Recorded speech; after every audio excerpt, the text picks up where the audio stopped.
For millions of American voters, the economy is an important issue as they mark their ballots. And among the economic issues in this year's presidential election are tariffs. In tonight's Eye on KELOLAND, Dan Santella takes a closer look at how tariffs could impact the South Dakota voter.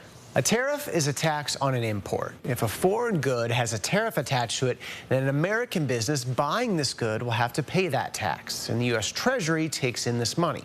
But you and I, that is the American customer, are important parts of the equation because a tariff means a higher cost for the importing business. This becomes a higher price for the customer.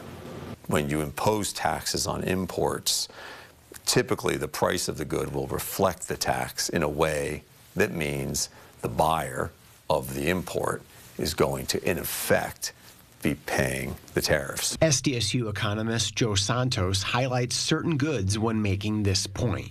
More than likely, particularly these highly finished goods, things like electric cars or whatever the case may be, that when this reaches the shores of the importer, it's likely the buyer of the good who's going to, in effect, pay the tariff. Augustana University economist George Loganov says a local farmer could feel the weight of a tariff from more than one direction. A farmer in South Dakota where you first get increase in costs because of the tariffs and because of the stuff that you're bringing into the country to produce soy or corn, and then you might see a reduction in earnings as well because other countries will retaliate by potentially imposing tariffs on your exports. American exports are, of course, another country's imports. Typically, if one country raises a tariff, there's going to be retaliation. So, for example, in 2018, the Trump administration introduced tariffs on foreign washer machines, and China was the main source of washers for the United States.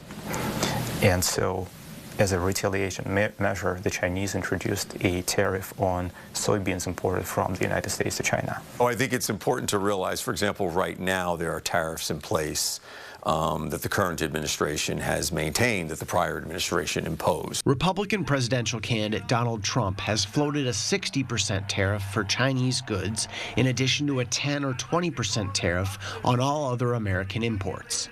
And for its part, the current Biden administration, featuring Democratic presidential candidate Kamala Harris, put a tariff of 100% on electric vehicles from China.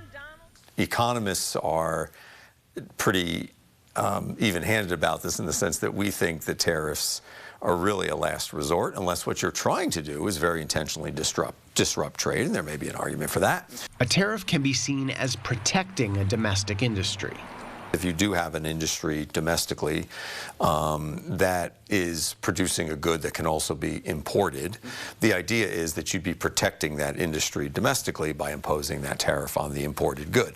You can kind of substitute imported goods with domestic production, and so that would benefit the companies that were losing competition prior to that. As a state that does export lots of goods, you probably don't want to be on the receiving end of a tariff, right, from some other country, and you might reason you will be on the receiving end of a tariff if your country is imposing tariffs. While it's uncertain how the 2024 presidential election will shake out, it's clear that tariffs don't happen in a vacuum. International economics mean the world is interconnected. That government who has its goods taxed may retaliate in a way that does affect domestic buyers, say, in this state. With Eye on KELOLAND, I'm Dan Santella. Election Day is now 2 weeks from tomorrow. If you haven't yet cast your ballot, make sure to visit our special Your Local Election Headquarters page on KELOLAND.com for quick access to several helpful resources.